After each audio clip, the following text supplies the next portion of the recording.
Jesus Christ. Our signs are drunk. The intoxication has moved to our signs. Ooh. I haven't snipped. Oh. It's rough today. I just want everybody to know that we typically film on Tuesdays, but with me finishing my master's in time and families, we decided to film 3 in one day. So we have drank almost a full 24 pack just the beginning of this episode. So we are feeling it in the last 2.5 hours of filming, if that. So if this episode is rough, that is why. And clearly you've seen that it's already started off rough. Marcus the Hammer Mary is drunk. Just for record. But welcome back to another episode of Two Drunk Guys and a Football Podcast. I think this is going to be the first episode where you see at least one drunk guy and like I'm feeling it. Like I'm good. Like I'm buzzed. Yes. So we have been down in beer these other episodes, so We have been drinking a lot. and at least like limited food intake today is definitely not helped. So today's episode we're doing top 10 all time. Probably a lot of the same players, probably just different spots that we put them at. Yep. Maybe you guys agree, maybe you guys don't, maybe you guys have different people in the top 10, but we're gonna go over our own top 10 Of all time? So Marcus the Hammer Mary is gonna start it off. Do you want to go 10 to 1 or 1 to 10? 10 to 1. 10 to 1? All right. Yep. Who's your number 10? Ray Lewis. I thought about this a lot. Who is more dominant at the linebacker, inside linebacker, than Ray Lewis? He ended his career with 31 interceptions, 20 forced fumbles, over 2,059 tackles. He's a 12-time Pro Bowler, 7-time All-Pro, 2-time Super Bowl winner, and 2-time Defensive Player of the Year. Just a stud. Also has What? a 2 to 1 KD ratio. Well, 2 to 0 technically as of right now. He's a great Call of Duty player. might finish his career as a 2 to 1 KD ratio. 2 to 0 because he didn't die. Yeah, but once he dies, Yeah, that's it'll fair. be 2 to 1. That's fair. But Ray Lewis, ultimate leader on a defense, just played on dominant Ravens defenses. He's a big effort guy. Have you ever heard Ray Lewis speak? Yes. Just an excellent speaker. Passionate. Passionate. Great intros, motivational guy. Oh my God. The Yeah. it got you going. The Madden 13 intro, probably the best. You need to put that in there. The best intro of all time in Madden. Just an outstanding guy. He struck fear into the opposing ball carriers. Just a crazy guy. Very uncanny with his football intelligence and his ability to get to the football. Just you think about all the games that he had and his Super Bowls and just everything that he did. He's just tough, gritty, effort guy and just got it done and was a very good player. Well, and he played from 21 to 37. Yeah. The 3 years that he didn't make a Pro Bowl or All Pro or whatever, he didn't play the full season. Because he's injured, yeah. Yeah, injured or like his last season, 37, whatever. He played from 21 to 37 as a linebacker. That's a lot of impacts, rushing people down.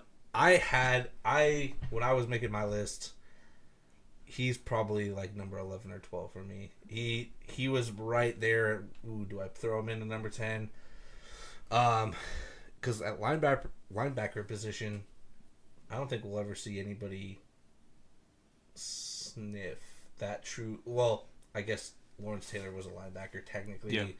But in terms of like middle linebacker, which one he mostly played, I would say Ray Lewis. No one's gonna sniff what he did. He accomplished a lot in his career. He was dominant, well-respected player. He did have some controversy.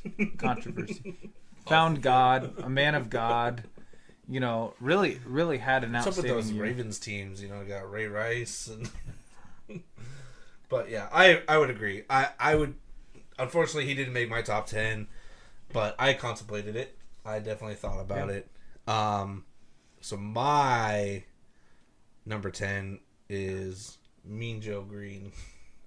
Dominant guy.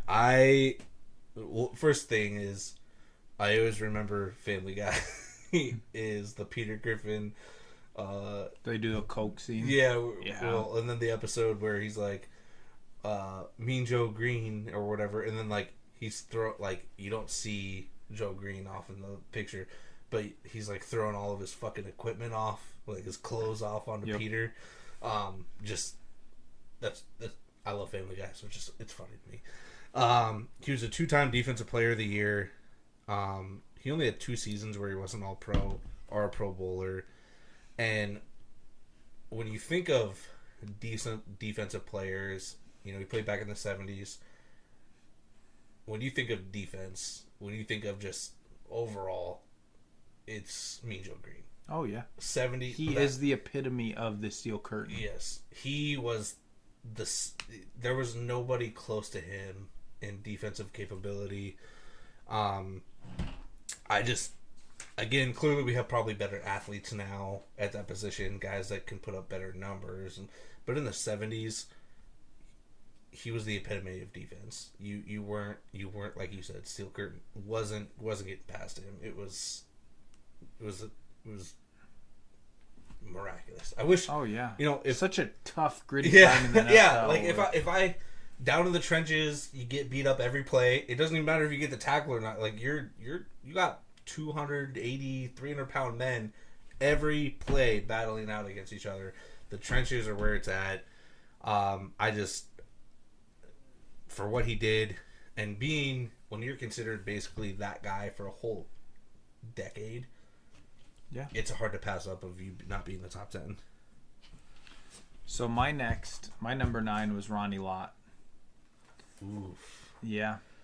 Ronnie Lott literally played cornerback, played safety, played free safety. He could play all over, and he was the defense for those 49er teams. We'd all talk about Joe Montana and Jerry Rice, but on that defense, it was Ronnie Lott. He could hit you. He could catch the ball and make plays, interceptions, force fumbles. He literally could do it all. He ended his career with 63 interceptions, 17 forced fumbles, and 1,146 tackles. He's a Hall of Famer. 6-time All-Pro, 10-time Pro Bowler, and 4-time Super Bowl champion. I love Ronnie Lott. There's not anyone that I would say on my list that's more grittier, more tough than Ronnie Lott. I mean, he literally cut off his pinky to keep playing. Like, they're like, oh, you could, we could cast it and do all that. Or you could cut it off and you could play in 2 weeks. And he's like, well, I'm going to cut it off and play in 2 weeks. And he didn't. Just the epitome of toughness. Played his college at USC, and he's a man amongst boys. There are a lot of NFL players that I would say are tough, like Brett Favre and other players like that. How many players in the league that you could put all time that would cut off their pinky to keep playing? Yeah. You also, like, with that, you have to think about, well, if you don't cutting it off quick, small pain, you're good to go. You let it linger, blah, blah, blah, whatever. I agree that. He regrets it, too. Yeah. He talks about it. He's like, should I have cut off my pinky? In the heat of the moment, sounded great. He's like... Yeah, I agree. Again, he was one of those guys that I thought about. Definitely top 15. Just my other guys, I just feel like overall we're technically, in a sense, better. But yeah, he's one of those guys that probably are on a lot of people's top 10s. Just nitty gritty. Again, if you're willing to cut off a finger for the game that you love to come back, that speaks a lot. That's very, very hardcore. Because I can tell you right now, I would never probably cut off a limb just to go play a game in a week or two. My number 9 was Walter Payton. It's a good one. He had an MVP, had 10 seasons of 1,200 plus yards of rushing. he's got these long list allocates of like a Super Bowl champ, MVP, offensive player of the year, those type of things. The one thing that really kind of stood out to me upon being a running back in an era where you're getting your shit beat up, you're just getting beat up again. He only missed one career game. He was tough. He was really, really tough. Again, running a lot, tough, cut off a finger. I get it. But as a running back where every play you touch the ball, you're going to get hit by somebody. You're going to get hard, blah, blah, blah, whatever. Yeah, only missing one game, I feel like that just speaks volumes to what he was able to do in an era, again, where you're getting the shit beat out of you. I think with him, we have the Walter Payton Man of the Year. He was one of those guys where you're like, not only was he great on the field, he was a great person off the field. So that's where I kind of put him in the top 10. Could have, maybe added the Ronnie Lott or Ray Lewis in there, but I just think not just based off of his playing career, adding as a person kind of keeps him, ideally for me at least, put him in the top 10 for me. He's a guy that gets forgotten a lot, and he was a very good player in his time. Well, and you have to think about all the running backs throughout the years, because running backs are one of those positions where typically nowadays you get 5 years maybe, and then after that you're starting to either get out of your prime or so. Like, you have all these running backs that went 8, 9, 10, 11 seasons where, again, most of these guys were in the era where you could beat the shit out of somebody pretty much, and they were still making it, and doing what they were doing. So I couldn't imagine, like, Derrick Henry, great running back, Nick Chubb, great running back. If you put them in back when Walter Payton was playing, Jim Brown, I don't see them doing what they... The only guy, and I am biased, that I genuinely think could play anytime, Adrian Peterson. And I would have to agree with that. But big, fast, but I wanted to put him. He could take a beating. Well, he had to take a beating because he was the offense. He was Minnesota. So yeah, Walter Payton's my number 9. My number 8 is the freak, Randy Moss. I thought about this a lot. Obviously, I'm a big Vikings fan. Biased opinion. Tell me that there was a player more dominant in his career than Randy Moss. Randy Moss was not. Jerry Rice. Yes, Jerry Rice played a lot longer.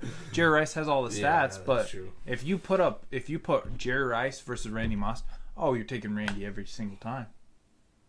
He didn't play as long as Jerry. He had a lot more issues than Jerry, but he had 982 receptions in his career, 15,292 yards, and 156 touchdowns. 6-time Pro Bowler, 4-time All-Pro, and 1998 Rookie of the Year. The term Mossed is because of Moss. Yes. You could not cover him in single. You could barely cover him in double coverage. He was fast. He was big. He was anything. He could take a slant and take it 90 yards. Well, the thing with him too is, you think about, in your opinion, what would you consider a good amount of touchdowns for a wide receiver in a year on average? Over 10 for sure. And he did that 9 times. Yeah. He was dominant, and he had a okay year. He had a down year with the Raiders. He was really good with Minnesota and, small hands, Culpepper. And he had a down year with the Raiders. But once he went to the Patriots, the best receiver in the league. I mean, he had 23 touchdowns, and I believe that's the record for a wide receiver. Yeah. What's funny to me is, again, all 3 of your guys I had considered. Oh yeah, but they're all top 15. I just couldn't do it. I mean, he put arguably top 10 cornerback in his place once he caught that one-handed against Darrelle Revis. Like, you could not guard prime Randy Moss. He was unguardable. He was quick. He was fast. If he played with the caliber of quarterbacks Jerry Rice did, and he played for as long as Jerry Rice did, I think Randy would be by far the number one wide receiver of all time. And I don't think it'd be close. Yeah. No, definitely agree. I think that Randy definitely deserves to be considered top 10. I like that you put him in the top 10. If you don't have him in your top 15, you're wrong. For sure. I agree. My number 8 was Reggie White, the Minister of Defense. Yeah. If you get a name like that, you know you're the guy. He was a 2-time Defensive Player of the Year. He's number 2 all time on the sack leaders. And he has 2 seasons where he wasn't an All-Pro, or at least a Pro Bowler, which is his rookie year and his last year. So, where it matters, his prime, the guy was unstoppable. Again, just speaking volume, Minister of Defense. You have a name like that, you're getting the respect around the league. Should be the all-time or the single season sack record if Brett Favre didn't give it to Michael Strahan. Yeah, It should be Reggie White. That's true, and yeah, he just a difference maker on the field. DNs, you speak. We get to watch Myles Garrett, we get to watch the Bosa brothers, we get to watch all those guys coming off the edge, but Reggie White, if I was able to watch him live, would have just put on a show compared to them. I think just a difference maker for sure. You don't get number 2 all sack times leader to just whatever. He was good and he was good for a couple seasons, but he was doing it day in and day out. He was dominant for the Packers and the Eagles. Yeah, very. And again, it was kind of a little bias here with with the Eagles fan. It's okay to be biased if you're right. Yeah, that's true. Yeah, I'm always right. So, Reggie White's my number 8. I wanted to kind of put him higher, but I think the other guys on my list definitely deserve that terms to be a lot higher than him. So my number, what are we on, 7? Yes, sir. My number 7 is Jim Brown. R.I.P. Jim Brown. It's very sad what happened to him. He did live a long life, 87 years old, and he was a heck of a football player. He is what Adrian Peterson was in the 2010s. Mm-hmm. In the whenever he played, 1950s, 1960s. Well, I mean, it's a long time ago. We obviously didn't watch him, but the dude was dominant. He did not have the longest year or career either. He went to 9 Pro Bowls, and he was an 8-time All-Pro. He had 12,312 rushing yards, a 5.2 yards per carry, and 106 touchdowns. Dude was dominant, and he was a man amongst boys in his time. So I'm just going to bring out my number 7, because I also had Jim Brown at number 7. Oh, nice. Yes, very elite there. We actually agree on something. So what's funny about this is we had discussed what topic we were going to do for this episode, right? And I'm like, let's do, we were all like, let's do top 10, blah, blah, blah. So, clearly we got to do our research. I searched Jim Brown, and the first thing that pops up, he passed away. Yep. I was like, it's not very odd because clearly we don't know him, blah, blah, blah. But, the first thing literally that pops up when I search his name is that. And I'm like, wow, that's really weird that, we're about to do our top 10s and this happens. Jim Brown, what you said, 9 seasons, what was it, All Pro or Pro Bowl? Oh, yeah. He only played 9 seasons. Yeah. So, he was there every year that he was in the league. He has 3 MVPs, which, as a running back then, very good. He had, 3 MVPs, 9 seasons, 33% of the time that he was in the league, he was an MVP. For a running back is very impressive. It was a different era, but still. Yeah, exactly. You got to think about 50s, 60s. League was still progressing with its talent overall, but to be able to put up 1,500 yards, 1,800 yards, just stuff like that is just insane to me when they were only playing 12 and 14 games. They weren't playing the 6. We get guys that are putting up those numbers with 16, 15 games, 17 games. and he was putting those up with 12 and 14. Imagine if you give him those extra 2 to 3 games. What his numbers would look like. Yeah, exactly. He had five double-digit touchdown seasons, where his most was 17. He had 2 seasons of 17. In his last year, he rushed for 1,500 yards in 17. He could have continued playing. Yeah. If he would have kept playing, 1,000 over 1,000 yards, double-digit, like, he could have kept playing if he truly wanted to, and probably was still putting up numbers that we would be like, wow, that is impressive. Why are you not in the league? And I hope you never retire anytime soon. So, my number 6 is Peyton. Is your number 6 Peyton as well? Yes. Well, we're sharing them. Peyton Manning, by far the smartest football player maybe of all time once it comes to the quarterback position. I hate you because that's literally what I told you over the phone. He made players better around him. He also had a neck injury and came back, and literally if you watch his last couple years with the Broncos, oh my goodness. If you really break down that film, it's all with his mind. He was dinking and dunking, and he couldn't throw over 45 yards. I mean, he really couldn't. He got exposed in the Super Bowl, but he was fantastic. His record as a quarterback was 186 to 79. He had a 65.3 completion percentage. He threw 71,940 yards, 539 touchdowns, and 251 interceptions.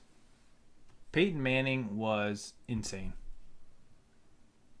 The amount of players that you can say that he got into the Hall of Fame or got them to those levels is, 4, 5, 6, 7, 8, amount of players that just really can say they were successful because of Peyton Manning. Edgerrin James is not in the Hall of Fame without Peyton Manning, and I will die on that hill. He shouldn't be in the Hall of Fame now, but without Peyton Manning, he wasn't the same player. I mean, Dallas Clark, Reggie Wayne, Demaryius Thomas, R.I.P. Demaryius. Marvin Harrison. Even what was that one tight end that they had? Dallas Clark. Thomas. Oh, Demaryius Julius Thomas. Julius Thomas. Eric Decker, like Emmanuel Sanders. All these players that had success. Were they talented? Yes, some of them. But I feel like a lot of that has to be because Peyton Manning was throwing them the ball. Yeah, Peyton was my number 6. I think with him, I always think that the narrative was Peyton was the golden boy. He was. In the NFL. They wanted him to be the GOAT. Even when Brady was winning 3, 4, 5, roughly, and Joe Montana already had his 4, they were thinking Peyton's still the GOAT. Once Brady got his 6th, I think that's what very well established him as the GOAT, clearly. Got a 7th, that just certified it. Peyton's top 3 once it comes to quarterback. Oh yeah, definitely for sure. Like you said, his intelligence. Again, probably. I don't think you say he was the most intelligent quarterback if I don't say it to you over the phone. So I feel like you kind of stole my credit there. But that dude, and just like nowadays we get him and Eli on Monday Night Football, which is fantastic to watch. I love it. And like you kind of look at like everybody's like, oh, Eli had a mediocre career. He had his 2 Super Bowl MVPs, blah blah blah. But like how smart both of them truly are is just insane to me. Like Manning can look at like I want Manning if we ever finally get rid of Roger Goodell as a commissioner, I want Peyton Manning as a commissioner. I don't care. I know there's talks where he was going to come and be like Tennessee's coach or something like that at 1.2, blah, blah, blah. But like, he's just so intelligent that I think he is going to be capable to like, if again, we ever get rid of Roger Goodell, which probably won't happen, he would be able to do that. He's got his 5 MVPs. like you said, he made players' careers. He must and have did. his definitely, Denver wasn't his best seasons. He had his injury. He did break records though. His He first still year at he Denver. was still breaking records. I remember 2013. I had him on my fantasy team, and that's the year I actually won that one. My little one over here. All right, His one, not to be. I had two. That's all I know. I have two. different leagues. It doesn't count. All right. This one, that league, I had him as my quarterback. 55 touchdowns is just Insane. Most of the times, like 30 to 35, I'd say is probably what we were, above average, good quarterback. 40, you're like, oh, they had a fantastic year. And then anything over that, you're just like, wow. But 55, even after the injury, and again, he didn't have players that were like, like your number one, like JJ, Devontae Adams. Like, he didn't have any wide receivers like Marvin that. Harrison was really good. But in Denver, is what I'm saying. Yeah, in Denver, no. Like, Denver, when he broke that record, he didn't have anybody that was just super, like, that's true. crazy good. They were all good, but they weren't crazy good. Yeah, just insane to me. I wanted to have him higher, but I think the Denver years, if he would have retired without Denver, he would have had one Super Bowl, but I still think he would have been top 10 overall. Oh, yeah. If that second Super Bowl does help him out, but again, Super Bowls, I kind of lean more towards... The second Super Bowl, too, he was on that he didn't really crush. do much, because he didn't have a touchdown. He had, like, less than 200 passing yards. He had the rocket, and slinging some balls down the field. Well, yeah, exactly. Like had a quarterback that year he was out for like 4 or 5 games, and Osweiler went 4-1 or 3-1, whatever, and helped certified that clearly. But in the Super Bowl, he didn't have a touchdown. He had an interception. Had less than 200 yards passing. He couldn't do it anymore. That defense is what. Brock Osweiler, another player we could have put on the one hit wonders. Yeah, he got paid a ton by the Texans just because of that. Oh yeah. So, 6 again, Peyton Manning. I'm glad that we agree on that. Makes it easier. Is our 5 going to be the same? Because I got Barry Sanders. Not the same. I have Barry Sanders in my top 5, but so Barry Sanders, just a legend. Dude is literally the human joystick. He could do it all, and he retired so early. I really think he was still in his prime once he retired. Lions wasted that career. They did waste that career. And they did it with Calvin, too. The Lions are very good at that. Shout out to Jeremiah. He ended his career with 10 Pro Bowls, 6 All-Pro. He was the MVP in 1997. He had 15,269 rushes or rushing yards, 5 yards to carry, and 99 touchdowns. Dude was insane. Great draft class that he came from, too. 3rd overall pick. It's a shame what happened to him in his career and that he had to play with the Lions, because he literally was so dominant, so elusive, and I don't think we've ever seen a player that elusive ever. Yeah, I think Lions, that's where your career is going to go and die. Mm-hmm. Dude, Matthew Stafford I still view him as an maybe Hall of Famer. He got the Super Bowl certified as Hall of Fame, I think, at this point. With the Lions, yeah, he put up numbers, but I wasn't going to have him on the Hall of Fame. He's probably going to get it now because he has a Super Bowl, because he left. Calvin, if he would have left.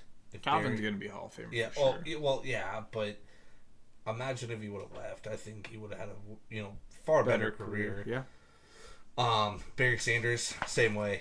If you I get that there was nobody really there to help you out, so you're doing it all. I'll dive deeper into his for me because I have him higher on my list. But if he would have just left, what would instead of retiring, getting with a different team again? Back then, free agency and trades were a little bit different. It was more business owned. Business owners had more control over things, and they might not have had. I don't know when the salary cap was. Yeah, but so they might not have had. Things like that. Where today's game, players, because of the players associations and all that, players hold a lot of the cards for everything now. So Yes, they do. If that would have happened back in the 90s, 80s, 70s, how would have things been a little bit different for some players? I just think Barry, again, I have him higher up in my top 5. I just think that he would have been so much more if he would have been able to either escape the Lions or just do something. And he retired on top. Like, he was the best running back in the league, and it wasn't close. So, my 5 is Joe Montana. Joe Montana. Went 4-0 in Super Bowls. Didn't have a single interception in the Super Bowl. It's a crazy stat. Just crazy. He's a 2-time MVP. With me, I would have had him higher if he weren't playing with Jerry Rice. Like Bill Walsh, every great player that was on that team. Like Peyton, Brady, they've had some great players on their teams. But, like, you're playing with arguably, up until maybe Brady won his 6th or 7th, too, Jerry Rice was arguably the greatest NFL player ever. Yeah. You can't have that and be top 3 for me. I get, like, you can have great superstars working together, and it's not just one guy, clearly. But I think I would have thrown Joe Montana a couple of spots if he had more of, like, above average receiver. Like, Joe's higher for me. He's on the list. Yeah. He did have Jerry Rice was very good, and he did play for Bill Walsh and had a very good team. But I think Joe Montana, for all of his success, kind of gets a bad rep because he did go 4-0 in Super Bowls, and every coach that won, or every coach that he had, always tried to replace him for some reason. Yeah. That's weird to me. Like, the guy won 4 Super Bowls. Why are you trying to replace him? Like, why are you... Like, even with Rodgers, even. I mean, like, he didn't win for 4 Super Bowls. He just won the 1. But, like, the Packers go and draft Jordan Love. Why are you trying to replace him already? Make him happy. Make your guy happy. Organizations that do that just do not make any sense to me. Like, you have your guy. Why are you trying to replace already? My number 4 is LT. I think Lawrence Taylor, in my opinion, is the best defensive player of all time. He was doing it the whole time on cocaine, but still the best player of all time.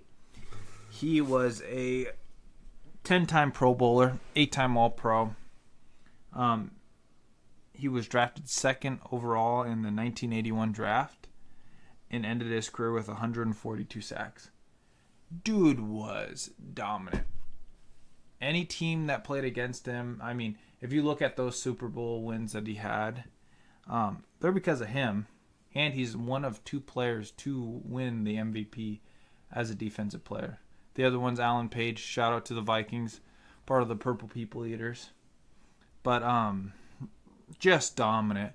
He literally snapped Joe Theismann's leg on national television. And that's not talked about enough because that is a man amongst boys. And he was off the top of my head, I don't know what the pressure is you need to snap a leg, but if you guys have time to go Google that and just think about how hard. I broke my leg, and it's not fun. And LT did it to a grown man who was a decent player in his time.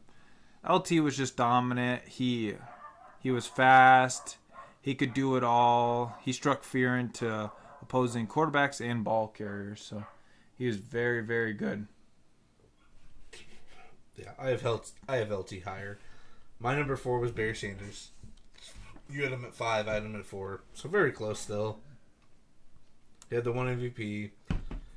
Ran for over 1,400 yards 7 times. 150 yards in a game 25 times. And then 10 straight 1,000-yard receive. First player to ever do that.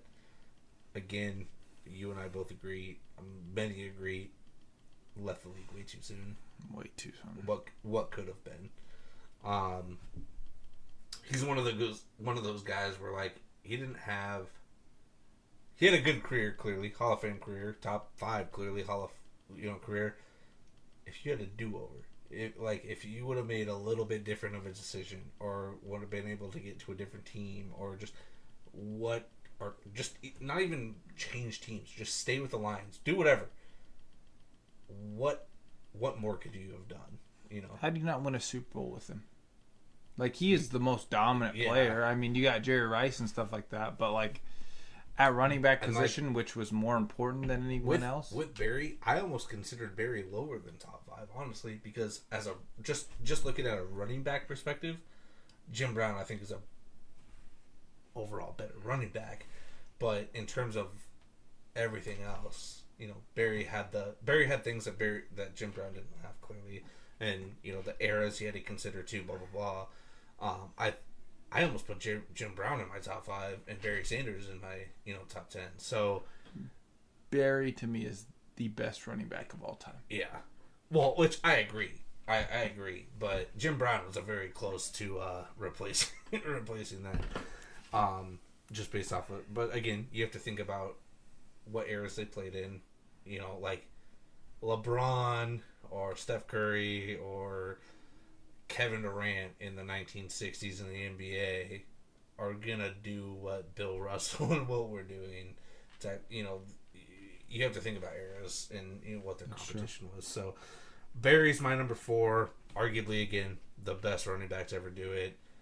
What could have been if he just continued? You know, if he continued, he could be in top 3 best players to ever play the game. Yes, he could. I agree. My number 3 is Joe Montana. He could throw over those mountains for sure. Joe Montana has his NFL moments. He has the catch with Dwight Which Clark. he threw. He didn't catch He did it. throw, but that's that's Yeah, the name of the yeah. play. With Dwight Clark, he had the drive. He has all of his NFL moments. I mean, like I was saying earlier, he's someone that they always tried to replace, but just couldn't because how good he was. He is the original Joe Cruel. Sorry, Joe Burrow, but Joe Montana is a little bit better. He won a couple Super Bowls. Yeah. Once Burrow maybe gets... The problem is Joe Burrow's got to face Patty Mahomes. Yeah. What did Joe Montana have? Yeah. 4-time Super Bowl winner, 9-time Pro Bowler, 3-time All-Pro, and 2-time MVP. Had 40,551 passing yards, 273 touchdowns, and his record as a quarterback was 117-47, which is crazy. He would win every 2 games that he played. Joe Montana was what Tom Brady is to us now. He was the GOAT. He wasn't close once it comes to quarterbacks. He was a very good passer. You know, he is the grandfather of, you know, the West Coast offense. And Up until the 90s, early 2000s, he was the best quarterback to ever play the game. I would say until Brady won his 7th or 6th. You know, you could get away with 5, you could get away with 6, but once Brady won his 7th, Yeah. Brady took him Well, over for sure. But the whole Peyton thing, you know, Peyton... Yes, Peyton was good, but Peyton was not a winner like Joe was. Yeah, Joe that's won true. a lot of games. That is Joe true. had better teams, but Joe was the guy there, and he wasn't. It's not like he wasn't a big part of all those teams. No, definitely agree. I had Joe at 5, so again, top 5s we were pretty close to. So my number 3 was Lawrence Taylor. I had to pay respect to the defensive end of the game because football's two-way street. MVP, he was number 14 all time on the sack leaders list, which you don't really, you're like, whatever. But like, for a guy that he played outside linebacker technically, And doing it all coked out. yeah, like you get top 15, that's pretty good, I'd say. I'd have to look at the list, but I don't know how many outside linebackers are actually truly in that list. Most of them are true DNs. 3-time Defensive Player of the Year. I know there's been recent talks of, is Aaron Donald better overall? I don't think so. I love Aaron Donald. I loved watching Aaron Donald play, but I haven't seen Aaron Donald do what Lawrence Taylor has done, And that's pretty much single-handedly take over games and win games. On a defensive end. Defensive end. Not like position, but like on the perspective of taking over a game and winning the game for him. Phil Collins was not winning Super Bowls for the Giants. I'll just say that. Yeah, exactly. Thanksgiving matchup against the Detroit Lions, arguably his greatest game ever, because he single-handedly won that game for him. The quarterback had only completed 12 passes for 125 yards, 0 touchdowns, 3 interceptions, which Lawrence had one of them. And Lawrence, with that, is when he had an interception and returned it for 97 yards for a touchdown, which solidified the win. I remember watching, again, we're not alive for that. I remember watching video highlights of that, and the dude is just dominating at the line, getting sacks, getting pressures, and to get the game, you think of quarterbacks, game-winning drives. This dude had the interception, took it 97 yards for a touchdown. As much as I love Aaron Donald and think Aaron Donald has been the best defensive player over the last couple of years, at the defensive tackle even, you get double, triple teamed constantly, putting up the numbers he has, I still think that there is a far difference in terms of how good Lawrence Taylor was and how good Aaron Donald was. Maybe if he wasn't coked up, be even better. Maybe the coke is what made him good. I don't know. Could be. Yeah, definitely could get him going. But I think for me, that Love's a good defensive, player. That defense wins championships according to most people, I would say. And as a coach that's done it before, you got to have good defense. Lawrence Taylor deserves his right to be in the top 3 because I don't think any defensive player is ever going to come well and above even close to matching what he's done. I agree. It won't happen again. My number 2 is Jerry Rice. I think our number 2 and 1. Yeah, they're going to be the same. Obviously, if you guys don't know, it's going to be Jerry Rice and Tom Brady, and it's not close. Jerry Rice is the epitome of hard work and dedication and just consistent grinding. I mean, the dude is the GOAT at wide receiver. He played for over 20 years, had 13 Pro Bowls, 10 All-Pros, won 3 Super Bowls, ended his career with 22,895 receiving yards and 197 touchdowns. He was not fast, but he was running past you. He was not strong, but he was catching the ball. He just literally hard work is what made Jerry Rice that good. And the fact that he could stay healthy for the majority of his career, he was just insane. He played 2 decades, the 80s into the early 2000s. Yeah. Like, the game of football itself changed. Yes, it did.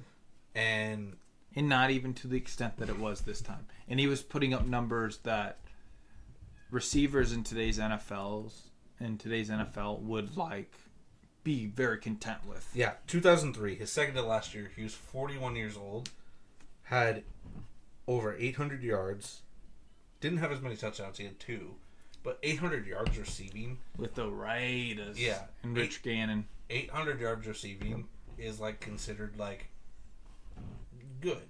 You're putting up numbers in a heavy pass heavy receiving name. That puts you at number maybe a 2 or 3 receiver typically. Oh yeah. And he was 41 years old doing that when guys are 22, 23, 20, not even 30 years old yet, roughly 30s, putting up those numbers. So his longevity has definitely helped him. Again, I'm a very big basketball guy compared to you. LeBron, 20 years, has been able to be as dominant as he has been. I don't have him as my greatest of all time, clearly, because I think MJ is clearly the number 1. With dominance in a short period of time, you don't need all those extra years, in my opinion. But being able to just put up the numbers that you have for 2 decades is just insane. And he was very good. And he played with 2 Hall of Famers, which does help. But he played with Rich Gannon, who really did have a good end of his career with the Raiders and stuff like that. He played in 4 Super Bowls and was a big part of all those teams. Well, and you have to also think, he played 1 year with Seattle. Yes, he did. Part of his last year. And even then, he had 360 yards with them. He played 9 games. You're 42 years old playing in the NFL at a non-quarter... Well, first off, 2004 still putting up numbers or being able to play at that age at a maybe like long snapper or punter is crazy. Yeah. And then the NFL was violent too. Quarterback positions now are, you can get 35, 40, maybe 45 years with everything that's been going on. Did it at a wide receiver position to 42. Yeah. So he was my number 2, 4 Super Bowls, 197 touchdowns receiving. As much as in terms of yardage, yeah, we're gonna have different wide receivers every year with yardage, but touchdowns, I don't see a wide receiver coming close to that. I don't think anyone's going to beat his yardage. That's a lot of yards. Well, yeah, you have to be good and consistent for a very long time. Touchdowns, I think the touchdown because of such being so pass heavy, I think maybe the reception or receiving yards could definitely get past. But touchdowns, I don't see that happening for a while because even with like Julio, who arguably again was a top 10 wide receiver top number 1 wide receiver, not even top 10 for most of his prime, wasn't getting eight touchdowns a year, while Jerry Rice is getting 22, 15, 14, he's getting 10 plus majority of his career, and then even then he was getting 8 plus. Yeah. He may not break 10, he was getting 8, 9. So you have to do that every year in out. He had the MVP. He holds 36 records, which is I believe a league high records owned. Maybe Brady has surpassed that since because of all the stuff he's done. But yeah, Jerry Rice is definitely my number 2. Which, until Brady won, probably number 4, maybe. Again, 4 or 5. Brady, yeah. 4 or 5. Jerry Rice was number 1 all time. So, to everyone's surprise, number 1 is Thomas Edward Patrick Brady. What? I know. I know. It's a hot take. It's a very hot take, but Tom Brady is by far the best. Obviously, we all know about how he was drafted in the 6th round, 199th overall in the 2000 draft.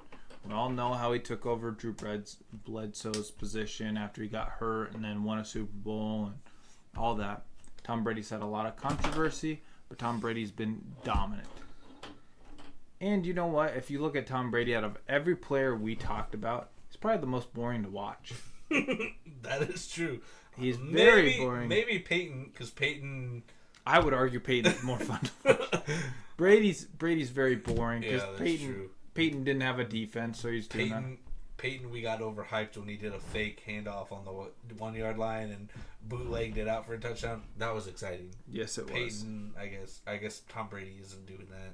So Brady had 15 Pro Bowls, 3-time All-Pro, which is crazy. He didn't win a lot of MVPs either.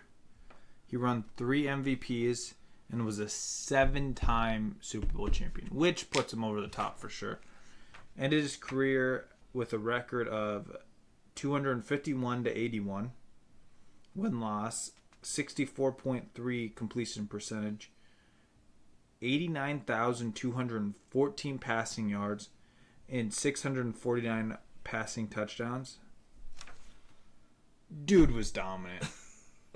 Dude played on a lot of great teams with the Patriots and the Bucs.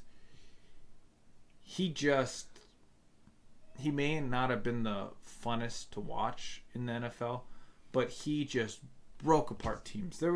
Tom Brady is the closest thing to perfect as there is once it comes to quarterback.